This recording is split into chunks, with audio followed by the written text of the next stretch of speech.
Welcome to another episode of the Every Arkansan podcast. I'm Drew Davis, and this week we've got my friend Andrew Watson from Soaring Wings Ranch. We hope you enjoy his story.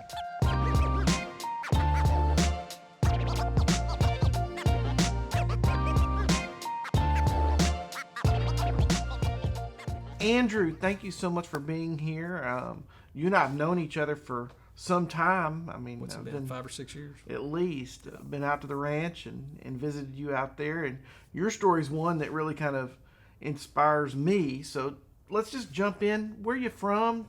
Tell us a little bit about yourself. Well, I graduated high school from a little town in Ball Knob, and like a lot of people that attend UCA, wound up in the Conway area. We live in the big booming metropolis of Holland, which is about 15 minutes northeast of Holland.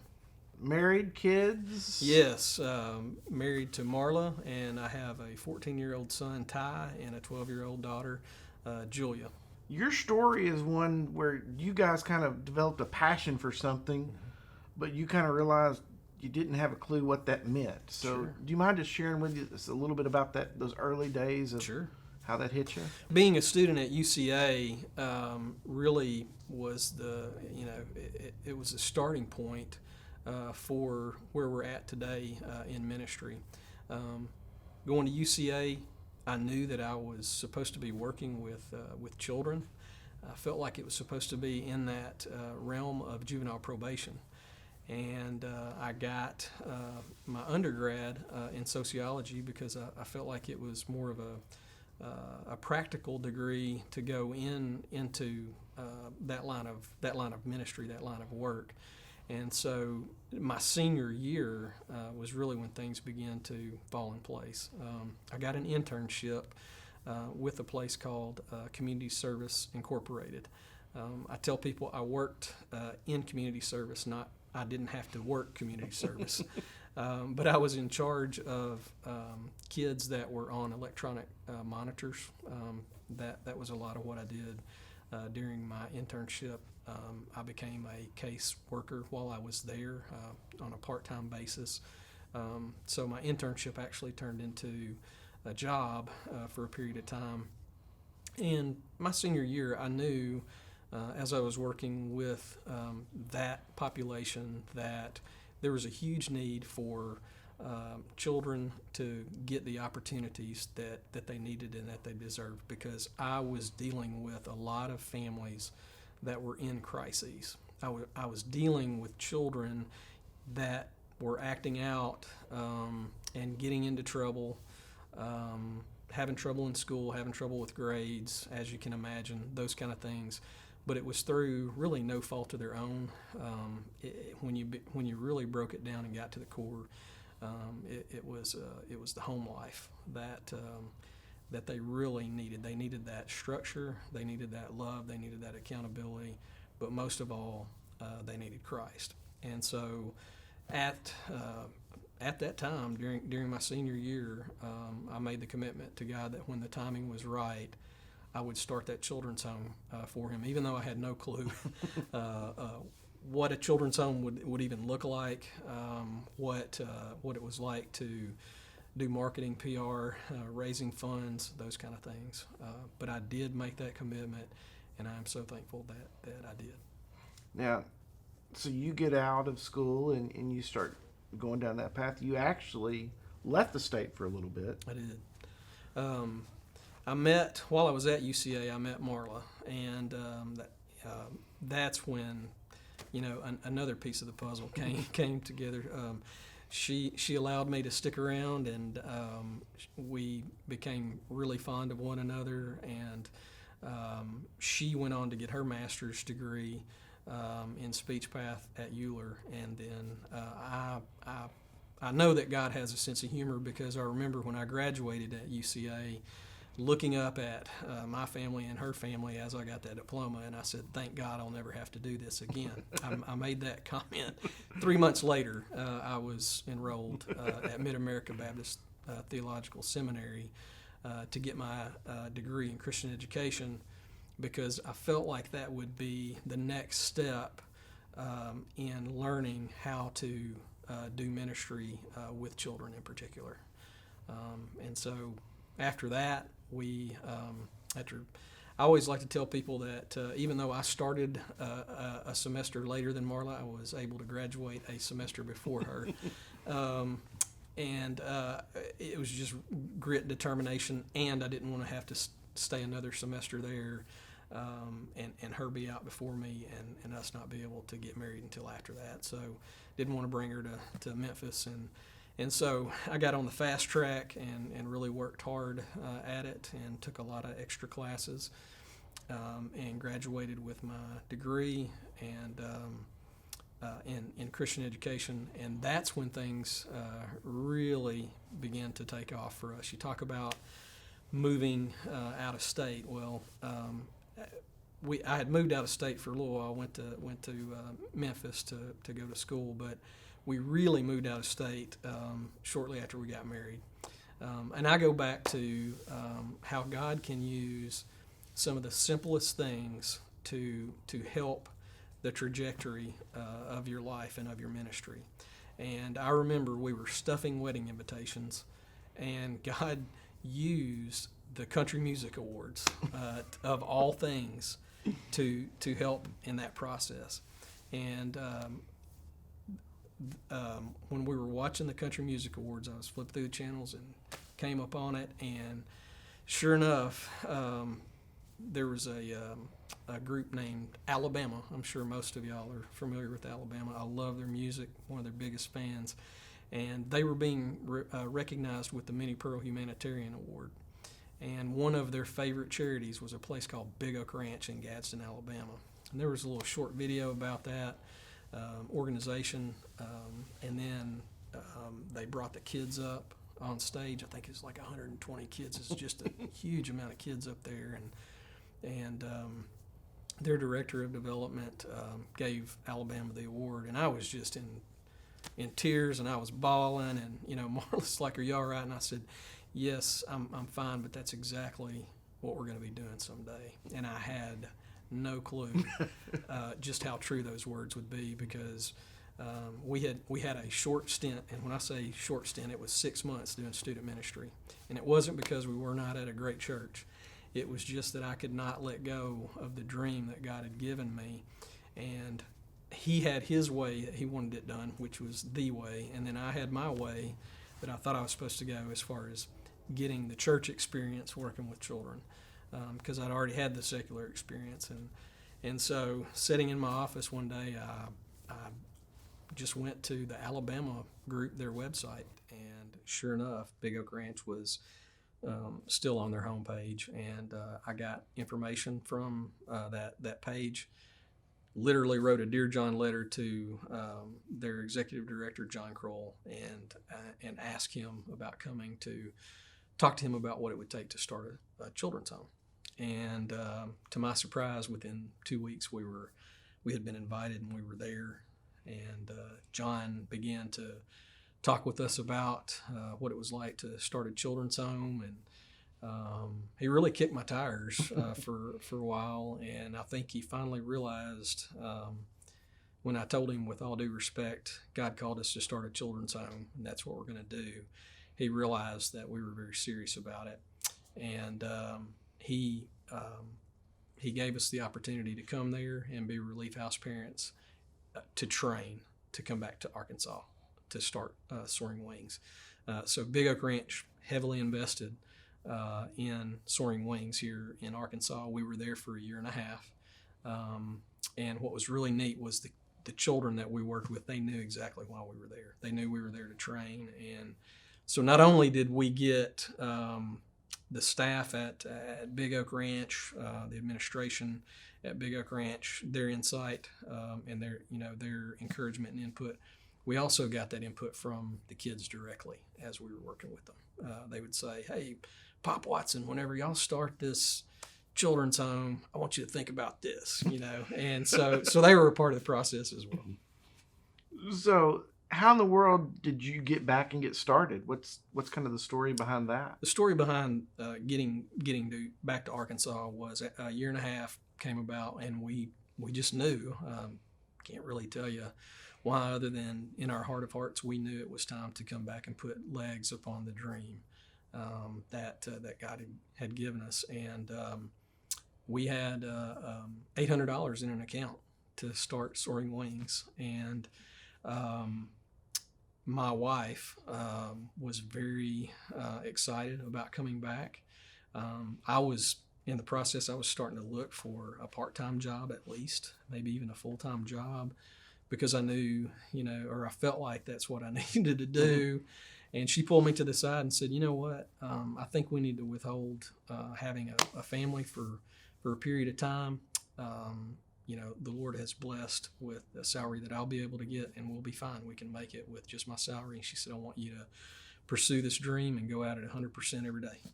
And so that's what we did. We came back and believe it or not, bought a house in Conway, and never missed a meal, never missed a bill. $800 in an account.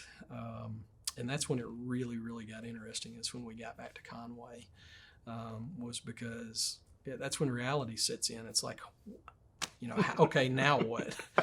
And so we had a small board of directors. I had started working on building a board of directors and getting the bylaws and all those kind of things before we came back to Arkansas. And we knew, as a board, we knew that in order to get the public's buy-in, we needed to identify property, at least have property identified before we could really begin to raise the funds. And we looked for about 9 months. And we finally found the property that we're currently on.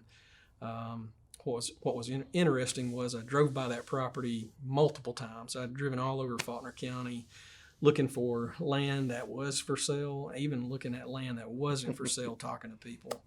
And we had worked a tentative deal with a lady not too far from where we're at right now, just up the road, just up Highway 36, and it was more money for that piece of property, less acreage than what we have now.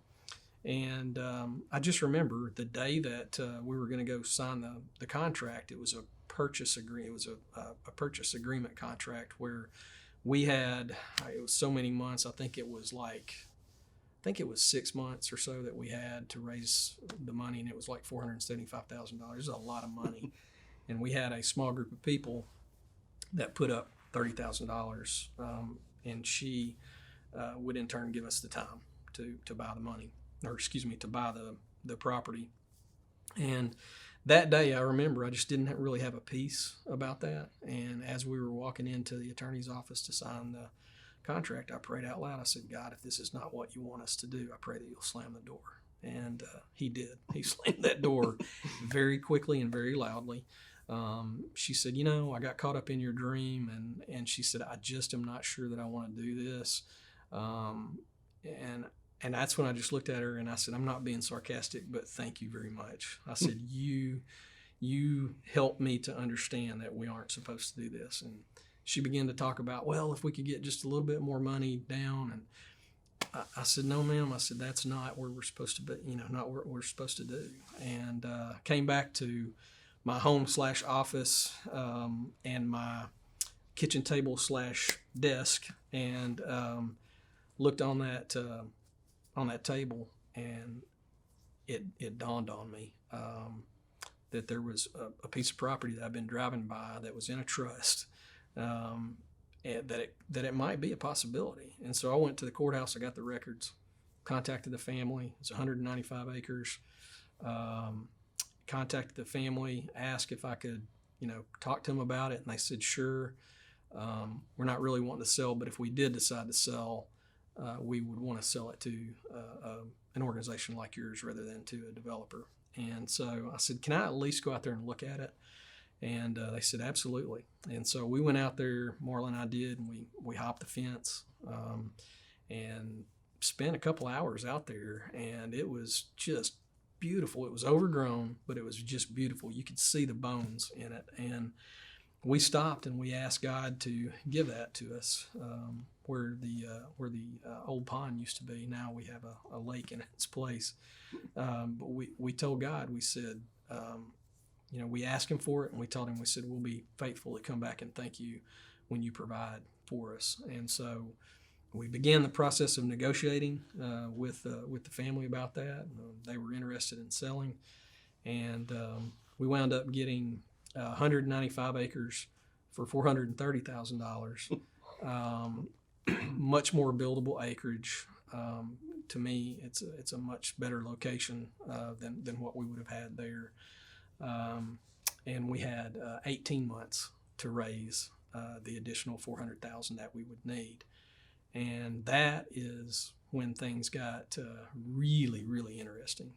We had made the commitment to be debt-free, not dependent on state or federal funding, and most of all, Christ-centered. And so we realized that we needed about $2.1 million by the time we paid for the property, got the infrastructure put in, got the first couple homes put up. So it was a really big undertaking, and I could barely spell $1 million, much less think about even raising that kind of money, those kind of resources. But again, it's just another step in the process with buying this property. So when it came down to the last month to get the property, we still needed $200,000 the last month. And you fast forward and you get to the last week of that month, and we only needed $150,000 within a week. And that was, a faith testing time. Let me just tell you that there was quite a few sleepless nights. I knew and I know that God is faithful, but that was a faith testing time for myself and our board. We still talk about it, and we are still just in awe of what God has done with that. But that last week, it was amazing. On a Tuesday morning, I got a phone call from some donors that said, "Hey, we've been wanting to give this land thing. We'd like to give $25,000.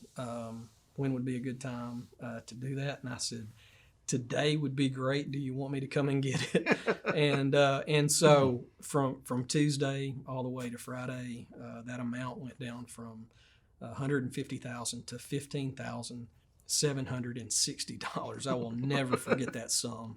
And so what was interesting was the contractual deadline was on a Saturday. The family that we were buying from did not think that we were going to have the money. And I assure you, they were prepared to keep that property. And we got down to that last day, and a donor that I had gone to twice. The donor had told me after the first gift, "Hey, if you need any more, come back, and we'll see what we can do." I'd already been back. I thought the well was dry. I wasn't about to bother that couple.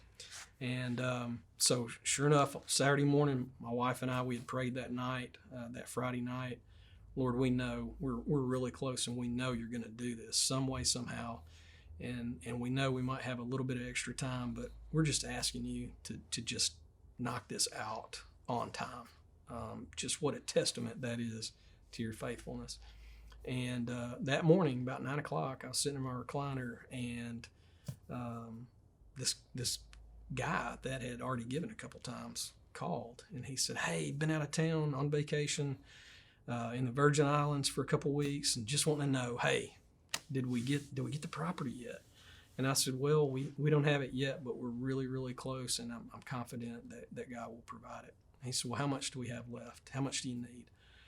And I told him, I said, $15,760. And without missing a beat, he says, 15 grand, that's nothing compared to what we started out with needing. And he said, "I'll tell you what, you find out exactly when that closing is going to be." And he said, "I'm going to have my broker overnight you a check for that remaining amount." And I could not thank him enough. I am Baptist, but I actually did shout whenever I hung up the phone. And we immediately went out to our campus, and we thank God for providing that. And there is just one story. There's not enough time in a podcast to tell the stories of how God has provided in very large ways and also in some smaller ways. So tell me, I mean, because it's one thing, trust God for the money and to build it, and then the next thing is where are the kids coming from? Yeah, you gotta build it, and then you gotta fill it, right? The kids coming to Soaring Wings has not ever really been a problem. There are so many children out there, that are in need, and we've been able to meet those needs ever since we opened the doors. When we opened our doors back in 2007, it was I believe it was August 1st of 2007 that we opened our doors. The first sibling group that we got, the first referral that we had was a sibling group of 3 kids, and they came, and we really haven't missed a beat with that. We used to work a lot more with DC. Well, we used to work with DCFS. Let me just put it that way. And over the years, especially just this past year, we realized that we needed to go in a different direction because of our experience in working with that system. And so what we're doing right now is we're working directly with the families. And what's really cool is because we aren't dependent upon state funding or federal funding, we're fine without getting DCFS referrals. What we want to do is what is best for kids and for families. And we realized that the very best thing that we could do for children and for families is to help them to avoid needing to go into an overcrowded, overburdened foster care system. And so what we have done is we have worked very much tirelessly to get the word out about what we can do to help children and families. And so, in the early days, we went from serving school-age children all the way up to 17 years old. Now we are able to serve children from birth all the way up to 17 years old. A couple of years ago, were able to open up an infant and toddler home on our campus and serve that population as well, because there's just so many children that come from sibling groups that have age ranges from the teens all the way to newborns. And the other thing is there's a lot of single infants and toddlers out there that need that kind of placement as well. And another element that we're able to help in is if there's that mom out there that's considering abortion, what we want to be able to do is to not only let her know that there's other options out there. We want to be that option. We want her to allow us to take care of her baby, give her the time that she needs to decide whether she can be, whether they can be the parents, she and the father, if they can be the parents that that baby needs, or is it best for us to put that child up for adoption? And let me just say this: I think it's a very selfless thing to put a child up for adoption. Some people look at it and go, I don't know how they could do that. I look at it and I go, man, I don't know how somebody could be so selfless sometimes, when you look at that. Yeah. And so that home is really versatile in what we can do. So in doing it that way, I mean, is this just word of mouth that gets out among parents then? I mean, oh yeah, we have so many contacts throughout the state that we've developed over the years because of Soaring Wings longevity. I mean, we're going into our 13th year right now.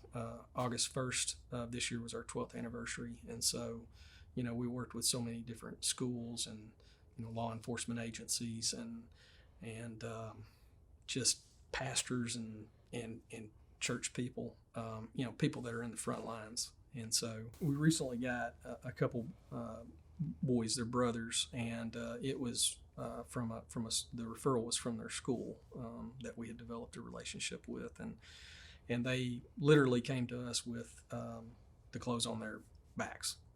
That is not an embellished story. The school, they're frontline, and they're the ones that know these families, the kids, and they're great referral services, and they're also great partners in helping us to formulate case plans, for these families. But this was a situation where the kids would come and shower daily at school, get clothes at school, and so just very little, that they had at home.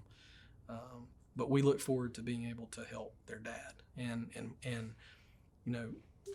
what we want for the children that we are working with. Most of our children are going to be at Soaring Wings anywhere from a year to 2 years. The dysfunction that we're helping these families work through didn't happen overnight. You can't fix it overnight. Right. What we're looking for when we're working with families is, do you want to change? Mom, dad, do you want to change? This is not the kid. The kids are coming to Soaring Wings through no fault of their own, and we're wanting to know, Mom, Dad, do you want to change? And if so, here's kind of a case plan. We work together with them and our partners that help refer them. Any of the support that the parents can get, we want people behind them. And if that ultimately is not an option, we have the option to be able to help them to find an adoptive family, if that's what the parents agree to, because we have our adoption license at Soaring Wings as well. That's an amazing shift, and I know that I think it's one of the things that you told me actually way back in the day was the statistic of kids aging out of the system. Yeah. And how depressing it was, and the importance of, if there's any way possible to keep that parent in their life. Yeah. There's no replacement. It doesn't matter. Adoption, foster, whatever is great, but it's still that keeping that parent intact is so critical. It is. And to have, for the kids to have that support, of their parents, and for the parents to know that the kids are pulling for them, and for the parents to know that they've got our staff that's pulling for them and that's trying to help them.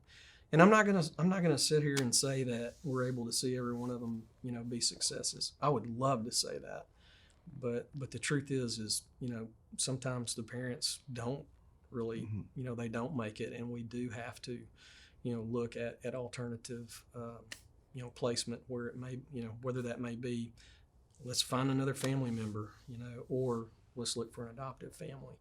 But the bottom line is that we want them to be able to get that permanency that they need. And on the other side of that coin, we are there for the children as long as they need us. Let's just say we get a 15 or 16-year-old. We all know that the chances for adoption really go down the older that they get. If we get that 15, 16-year-old at Soaring Wings and they want to continue to stay there, they want to graduate, and they want to go on to college, want to go on to vocational school, they're welcome to stay, and we're going to do what we can to help them succeed, in that transition period. What's the best way for someone that just has a passion for what you guys are doing to find out more about you guys or to get involved? Easy ways to look, start online. You can look at soaringwingsar.org, and there's a lot of info on that webpage. You can also contact me at the office at 501-849-2253. You can also reach out to me via email. It's just andrew@soaringwingsar.org. Another way that they can help, monthly. We need monthly ongoing contributions. What's really neat about our funding is when you look at the breakdown of the funding, 85% of the funding for Soaring Wings comes from individuals. And then the other 15% comes from churches, businesses, and some smaller foundations. So that money is wisely spent. We have a board of directors that oversees the operations at Soaring Wings. I'm accountable to them. We also have our annual audit done by Hudson Sisney on a yearly basis. So transparency is a big deal for us. So we want people to know that they are safe in giving to Soaring Wings, and that their dollars will be managed very well. Andrew, thank you for taking the time to Thank you for having hang me. out with us, share a little bit of your story, and for doing what you do. Hey guys, I hope you enjoyed this episode of the Every Arkansan podcast. Andrew Watson's story of Soaring Wings and his passion to care for the children of Arkansas just touches my heart. I hope it encourages you to get out there and chase your God-given dream.